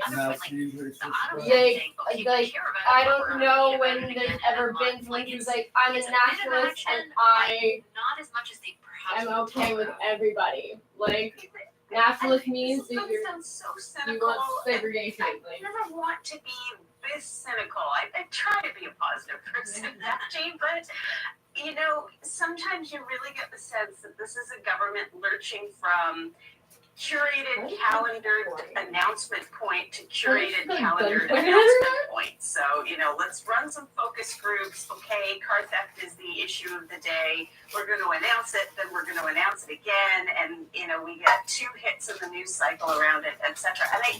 And so going back to what you said about immigration, yes, it was substantive. It was the required course correction. We can get into broader conversations about whether it was enough and whether it will be effective. It does show that this is a government that time after time after time seems to have a penchant for, doubling down, digging in, closing their ears, saying that there's no problem, and then recognizing, actually there is a problem, taking 3 more months, and then doing something about it. And I often question whether it's housing or cost of living or this. Why take so long? Because you're going to get there in the end. You know it's going to take the political pressure off you in the end. Why does it take so long to get there from a political standpoint? So there's that. Just circling back on the federal court decision, I think more than just knocking them off message for the morning or the day around having to re-justify the decisions around the Emergencies Act, I think it's a very interesting thing because this was a suit that was brought by the Canadian Civil Liberties, by the CCLA. So what you see from that is it wasn't the Tamara Litches or the Yahoo convoyers who brought this. It was a respected organization. You also have the Canadian Constitution Foundation in there. I think what's interesting and notable about it is that we thought that this particular issue was put to bed with the Emergency Act hearings, and the Prime Minister at that time had put on a clinic on how to be prime ministerial and know your file, and we saw a bump in his approval and popularity for it. To see this one rearing its head has the potential to open up another political can of worms. Like, is this zombie going to go back in the ground, or is it going to walk around for a while terrorizing the Liberals? Yeah, I think it's a valid question. I'm very curious. Like their scrubs are now 90 minutes delayed, something to that effect. I do not think it seems like they were anticipating this decision. And I think that to Shachi's point, yeah, this is not coming from a constituency of people who they, to their detriment or whatever their calculation was, they kind of dismissed. This is from the Canadian Civil Liberties Association, and we are just getting that decision, as I mentioned, into the newsroom and trying to unpack it and get some reaction. As soon as those ministers step up to the microphone, we will certainly bring you their comments and their reaction. We're trying to really discern, to what degree this will impact. My understanding is the invocation of the Emergencies Act going forward, whether it has any bearing on what happened in the past, remains to be determined. We are looking to hear some clarity on that from the ministers. The Daily Debrief panel is sticking around because Angus Reid, of which Shachi is the president, of course, Angus Reid has a poll out this week saying that most people who are voting Liberal or plan to are doing so to stop the Tories. We're going to talk about the strategic implications of that. John Tory the third. Now, an update from the CJAD 800 Traffic Center. We are seeing volume now northbound the Carry. It starts Queen Mary up to the top. Also some slowdown southbound the Carry from the top to go St. Catherine. Increased volume southbound 13, Hickmore to the 20. Also delays on the westbound side of the Met. They start now Iberville through to St. Laurent and again between Des Lauriers and the Carry interchange. For the eastbound side of the Met, some off and on volume there between the Carry and Stinson. Got a hole in your budget, 100% fiber internet, 500 megabit per second at $50 per month with eBucks. It's just what you need. Details at eBucks.ca. Let us know what you see on the roads. Call in your tips to Star 800. Your next report at 1:30. To discover the Lotte Quebec Casino experience, pick a number from 1 to 36 now. And it's 17. Like the 17 slices of bacon you can help yourself to at the casino's breakfast buffet. Gross. At BDC, we work with entrepreneurs to spark more growth. With our advisory services and flexible financing, we help businesses so they can thrive over time. That's what BDC's guidance and support is all about. Our ambition is clear, empowering more entrepreneurs to shine brighter, longer. We're on it. BDC, the Bank of Ambitions. Feeling exhausted stressed or anxious? If life seems a bit too overwhelming, there's an all-natural way to calm yourself and get back to feeling energized and positive again. New Nordic's ashwagandha gummies offer an easy and tasty way to get the ideal daily dose of ashwagandha root extract. In clinical studies, ashwagandha has helped significantly reduce both stress and anxiety, and New Nordic's ashwagandha gummies give you all the benefits in a delicious sugar-free vegan gummy. Available at Shoppers Drug Mart, Loblaws, Superstores, Shongatsu, and London Drugs, or online at Amazon and newnordic.ca. Discover the benefits of yoga for 50% off at Vision Yoga. Whatever your level, you'll find a yoga style to suit you. Choose from a wide variety of classes, including hot yoga, plank yoga, and even wall yoga. And once you take care of yourself, take pampering to the next level at Marider with a gift certificate for body care, facial treatments, or hair removal. Plus, all their products are for sale on site. Find these and other great local deals at shopico.ca. Introducing the Sherbrooke Residences, an address unlike any other. Located in the heart of the Golden Square Mile, the Sherbrooke blends rich heritage with modern elegance, rising 25 stories, delivering upscale living at its finest. Embrace an elevated level of luxury with exceptional amenities at an address that says more about you than you ever could. Call the Sherbrooke Home, upscale condominium starting from the 400,000s. Reserve an appointment at lesherbrooke.com. Restaurant Petros Taverna, mouth-watering Greek cuisine near you. The freshest fish, lamb chops, grilled octopus, a Montreal favorite now. 5 locations, including Waterfront and Lachine. RestaurantPetros.ca. Want to know something? Tough times call for smart plans, so I called Rideau Lakeview Memorial Gardens and completed my own practical, affordable end-of-life arrangements. Want to know something else? I feel better knowing I planned ahead to protect my family and confident that my plans save money and will spare those I love from facing sudden expenses. Start the conversation today with your loved ones with a free planning kit from Rideau and Lakeview Memorial Gardens. Please call 514-683-6700 or visit RideauMemorial.com. This is Sam Watt from Welcome Hall Mission. In 2024, the needs are greater than ever. When you donate to Welcome Hall Mission, you help us provide free groceries to families struggling to make ends meet. You help us to connect seniors who are living in isolation to the Health and Social Services Network. And importantly, you help us support people who don't have a place to call home so that they can get back into permanent housing. The only way forward is giving back. Please donate today at welcomehallmission.com. Montrealers' favorite fine furniture store is Mobile Art Decor. For over 30 years, Mobile Art has been the best source of exceptional, top-quality luxury furniture, custom upholstery, and accessories for lighting and design that will inspire and motivate you. Imported from Europe and around the world for every room and every taste. For a truly unique experience, professional interior design advice, and great service, visit Mobile Art, 8260 Devonshire, west of DeCarry, mobileart.ca. Take your business to the next level with a TV commercial. CreativeServices.ca can help for less than you might imagine. We're the pros at CTV Montreal, so we know TV production. Now, let us get you there. Visit CreativeServices.ca. This is CJAD 800. For best of audio and a list of podcasts, go to CJAD800.com.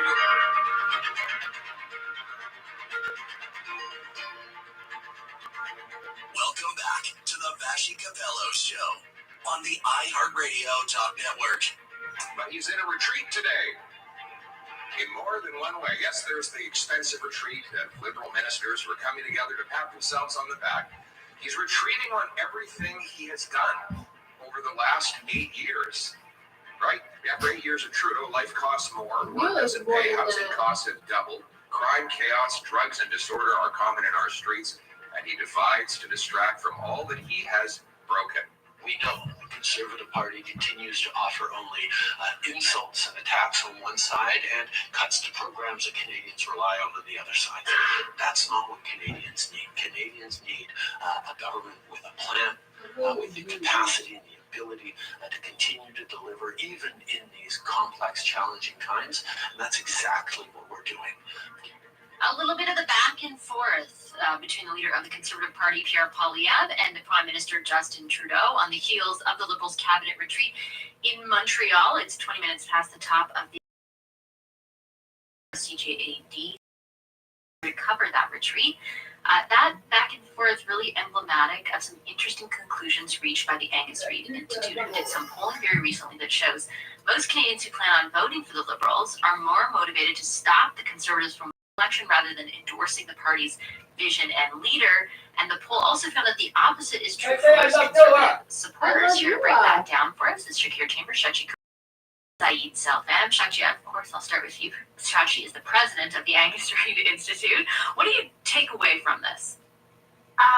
A few things. First of all, just a general reminder to our listening audience to, regardless of whose poll it is and what the poll says, like dig deeper than just the top line finding, because the top finding on this is that the Conservatives hold a 17% or 17-point lead over the Liberals, and that that blocking aspect of things is where things start to get very interesting, because it then gets into the dynamics of what we would call vote enthusiasm or vote motivation.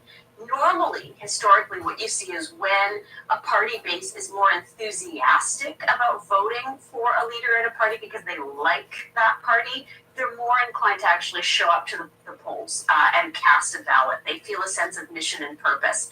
However, for the Liberals, I think it's very telling that the best thing that they have in their arsenal right now is a base that is willing to actually show up and cast a ballot for them in order to block the Conservatives. Now, the one thing that can happen is if it starts to look like a runaway, if it starts to look like the CPC is unstoppable, a lot of that base might just say, well, hell with it, we can't stop them, we're just going to stay home.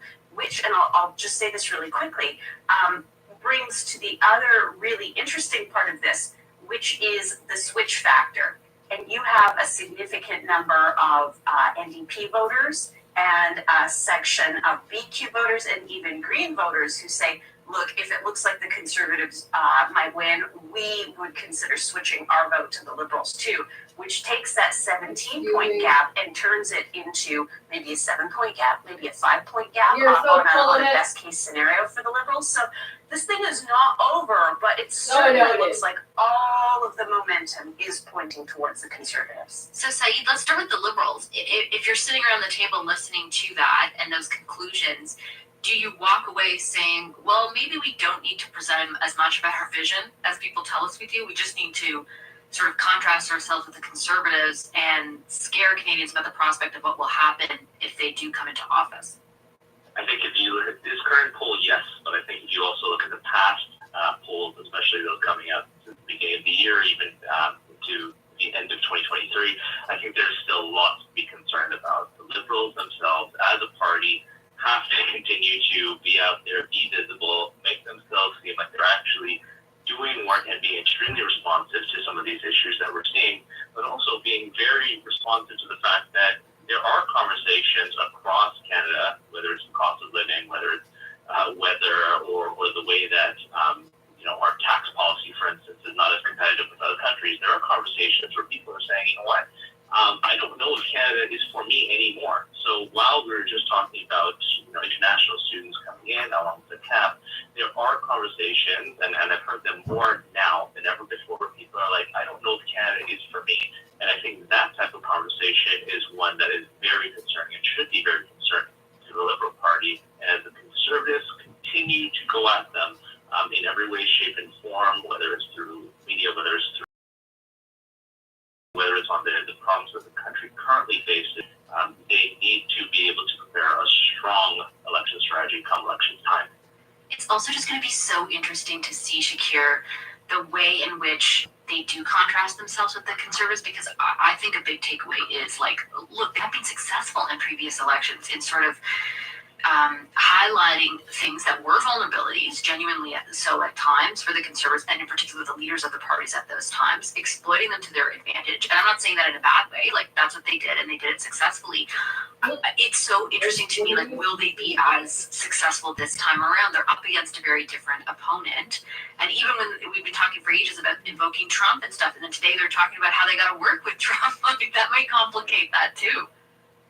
Yeah, no, I think when I look at Sashi's numbers, I think one thing, I could again, it's why the party works so hard to soften Pierre's image in the summertime.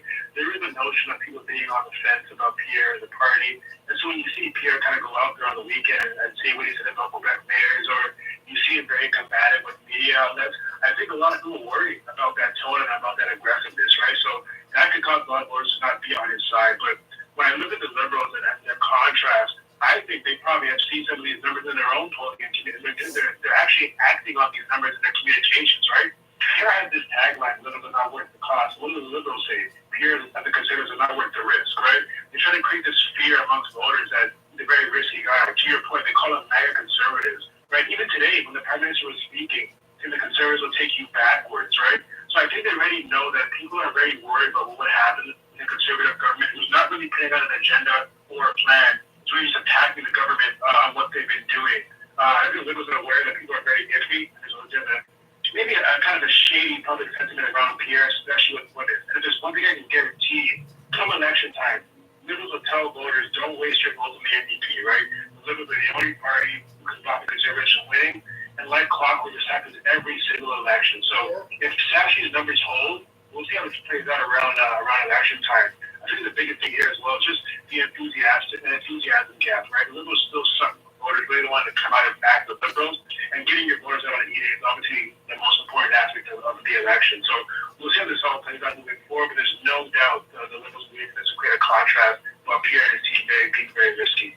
And it's also interesting to see the way in which, at this juncture, the Conservatives are responding to that criticism, like the idea, oh, they're going to take you backwards. And the response so far is, well, that wouldn't be so bad. Things were better before. Do you think that that will be an effective response for voters? That's for Sean. You know, I figured. I think that it's dangerous, and it runs the risk of looking desperate. So it can be effective, but it's one of those things. It's a double-edged sword. It can run one way, and then it can cut you yourself back the other way just as quickly, because all Pierre Poilievre has to do is turn around and say, look at how scared they are. They're trying to paint me into this boogie monster. They're trying to think the worst of us, and in fact, we're picking up support every day. Like these are literally the talking points he can use. And so it is one of those things where there is effectiveness to it to a point. It can certainly motivate the base, but it also runs the risk of turning around and almost sort of blowing up in your own hands if it goes wrong. And we've seen examples of that happen over time when a party tries to build something into much worse than it is, and then they tune out.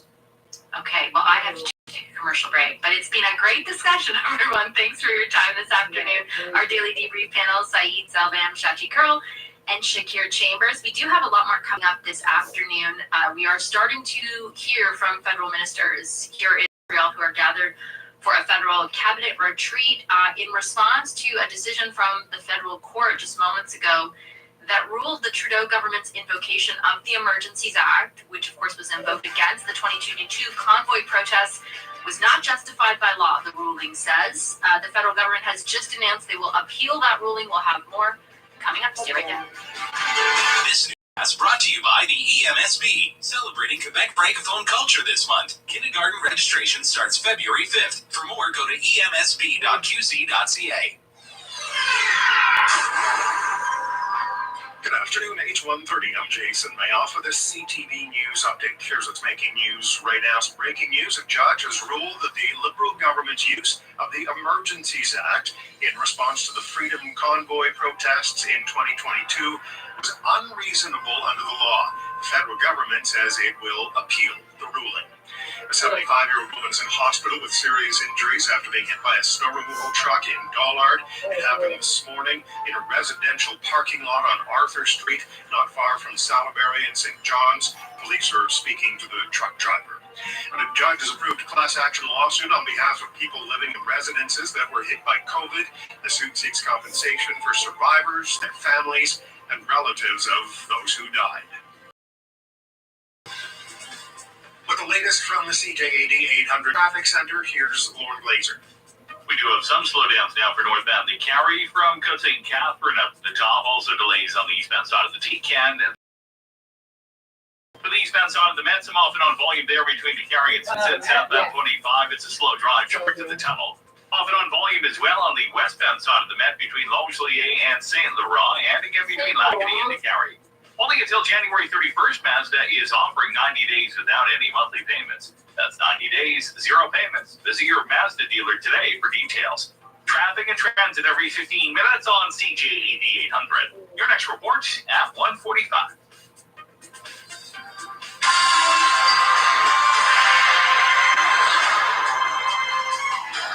Your Dormeva Weather Center forecast: a mix of sun and cloud today, the high -1, the wind chill -12. Cloudy with a chance of flurries tonight, the low -10, the wind chill -12 this evening, -18 overnight. And cloudy tomorrow, chance of flurries early in the morning, the high -2, the wind chill -17 in the morning, -8 in the afternoon. It's -2 downtown, but it feels like -8. Your next CTV News update is at 2 o'clock. You can create a happier, healthier lifestyle for you and your family. Montréal en Santé, in partnership with the MUHC, is Quebec's only bilingual health and wellness magazine, giving you breaking medical news and stories that will help you live a more active, healthy lifestyle. Look for world-renowned jazz musician and Montreal's own Oliver Jones on the front cover. You can pick up your free copy of Montréal en Santé magazine at all MUHC hospitals, pharmacies, grocery stores, and health food chains island-wide, or read us online at montrealensanté.com. Montréal en Santé magazine, your guide to living well. During Cora's all-you-can-eat crepe festival, 1 crepe is $10. 5 crepes, $10. 10 crepes? Anyone? Also $10. Are we good? We're good. Offer available on plain crepes until February 11th. Only in restaurant at Cora breakfast and lunch. Sarah used to let things get to her. Like the news. Or the fake news. The new girl at work. Her old boyfriend's new girlfriend. All that changed when she traveled south with Transat. It's the comeback change promo. Book now, get up to 40% off on vacation packages down south. Transat.com or contact your Club Voyage professional. Conditions apply. Air Transat. Travel moves us. Putting off surgery for back pain? Need medications to get through the day? Back pain, stenosis, and sciatica used to mean surgery and medications. Richard Kim Medicine, the region's regenerative medicine expert, solved pain with a unique solution. No surgery, no medications. Get back hope and get back to living. Richard Kim Medicine. Medicine that moves you. For a free consultation, call 514-657-8919. RichardKimMedicine.com. 514-657-8919. Okay, imagine a happy place, sunny, warm, at a budget. Money comes in and money goes out. In, out, in, and out. Worrying about tomorrow shouldn't keep you from enjoying today. With Scotia Smart Investor via Advice Plus, you can set goals, plan for the future, and actually find your happy place. Visit scotiabank.com/investing to learn more. You're richer than you think. Scotiabank. Only great as the final season of the iconic, critically acclaimed, and hilarious HBO original series, Curb Your Enthusiasm. I think it's the happiest I've ever been in my life. Sunday, February 4th, only on Crave.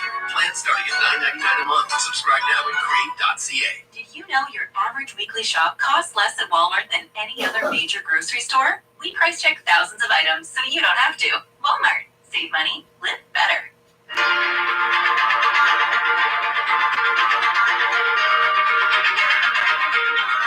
Welcome back to the Vashi Capello Show on the iHeartRadio Talk Network. It's 25 minutes before the top of the hour, Tuesday, January 23rd. I am coming to you from our CJAD studios in Montreal. I'm here covering the federal cabinet retreat. We've been talking a lot of politics today, so I thought it was a good moment to take a break from politics. Don't worry, we'll return to it in a bit. We'll get some reaction, as I mentioned, from the federal government, from ministers who are just beginning to speak to the federal court decision that ruled their invocation of the Emergencies Act was illegal. All that's coming up, but like I said, it's time for a break. And this story on our website at CTV News in Montreal really grabbed my attention because I'm sure you, like me, have conversations with our kids about, how much time we're spending on our phone and how difficult it seems at times to get away from our screens. And our next guest is the that has facilitated that basically for people. Every Wednesday night, in fact, according to this article from my colleague Rachel Lau, this bookstore gets together people, they put their phones away, and they sit down and actually just read a book. And the owner of that store, Distilled Booksellers, Aude Ledubé, is with me now. Hi, Aude, so nice to meet you. Hello, Benji. Thank you for having me. Oh, I appreciate it. I read this story and I just loved it. Tell me a little bit about how it works first before we get into why you do it. People come in around 6:30. Now, of course, the book, we can always recommend them from the store. Then they give us $5.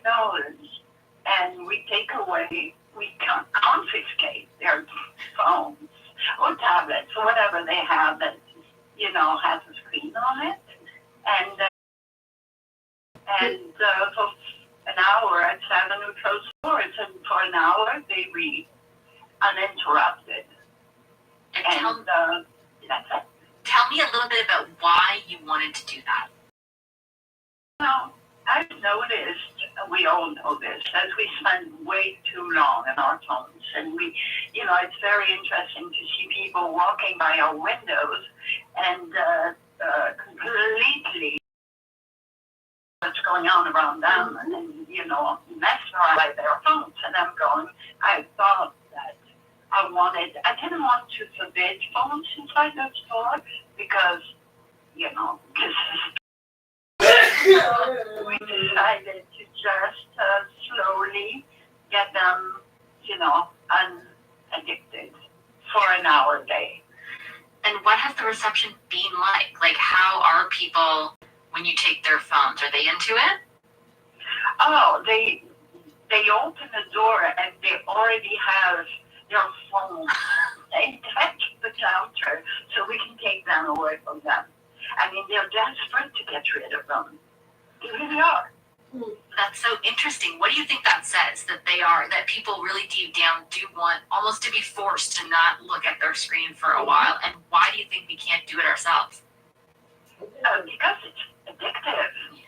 I mean, it's easier. Carrying a phone, we always have a phone with us. And those phones have inside them our lives. What we think are our relationships with people, even people we've never met or we don't know, but they are all in that little case. A book is heavier, and you need to sit to read it. You need to be committed to it, and that's the difference.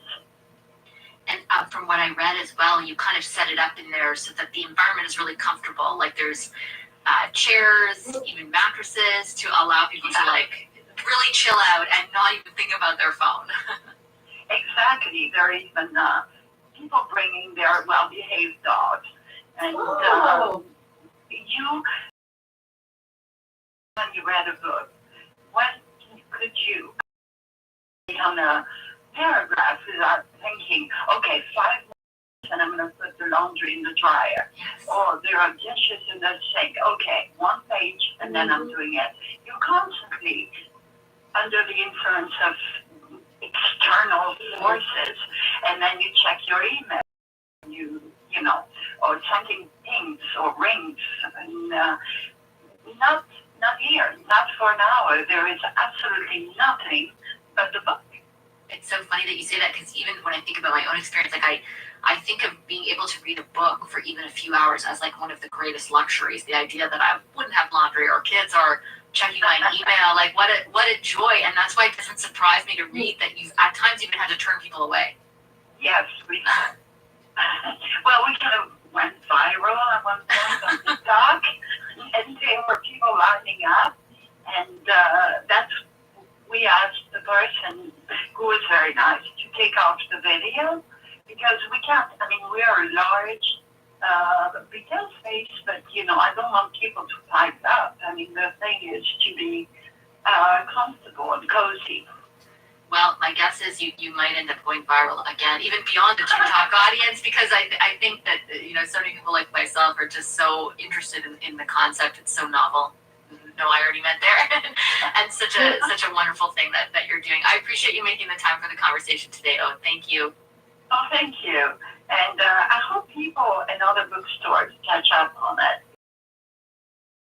Maybe we'll start a trend here. That's what we hope. Merci. Thank you, Aude. Aude Ledubé is owner of Distill Booksellers here in Montreal. I do want to get back to that break, as I promised, and I think Aude delivered a very nice break from Politics of the Day. But there is a substantial development federally. That the federal court has ruled that the invocation, the Prime Minister's, the federal cabinet's invocation of the Emergencies Act, which they used essentially to stop the convoy back in 2022, was not justified. That's the preliminary ruling that I understand from the courts. That was in response to an application from the Civil Liberties Association. We are now starting to get some reaction finally to that decision from the federal government. Here is the Deputy Prime Minister, Chrystia Freeland, with her initial comments. We respect very much Canada's independent judiciary. However, we do not agree with this decision, and respectfully, we will be appealing it. And here's a little bit more from Deputy Prime Minister Chrystia Freeland. We were convinced at the time, I was convinced at the time, it was the right thing to do.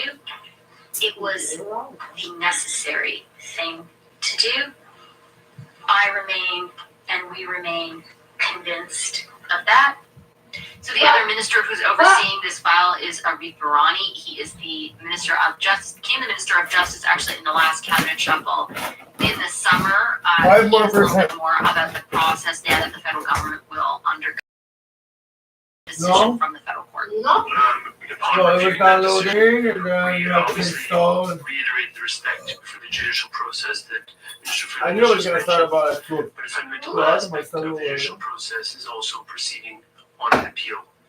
And after that consultation with the Prime Minister, with Cabinet, we've taken the decision that we will be proceeding on an appeal. So just essentially a couple of comments there from the Deputy Prime Minister as well as the Justice Minister. Bottom line, all they're really saying is that they're going to appeal this decision from the federal court. I'll tell you a little bit more about what we know about that decision. Once again, just breaking on our watch this afternoon.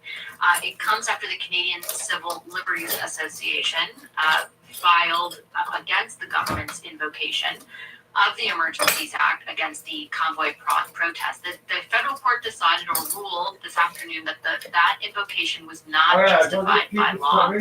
The court said that it infringed in that ruling charter guarantees of freedom of expression and freedom from unreasonable search and seizure. Some of the search and seizure findings, my understanding is, have to do with the RCMP's ability to seize bank accounts and to search them and things like that. So there were some findings very specific to that. But overall, what the court did determine was that the invocation of the Emergencies Act was not justified by law. Now, my understanding is there were a number of questions to those federal ministers about what the implications of that are going forward, and for invoking the act again, should they make the decision to do so. All of that hinges, the government says, on the appeal process. The government will appeal the decision they said today. Back in a moment with our fact check. Now, in the CJAD 800 Traffic Center. We are dealing with some slowdowns on the westbound side of the Met between P9 and Saint Laurent, and again between Lacadie and the Décarie interchange. Volume on the eastbound side of the T-Can before Chateau-Vaudreuil to the Latour. Delays on the eastbound side of the Met between Décarie and Stinson. Southbound 25, it's busy. Sherbrooke to the tunnel, also some delays for north.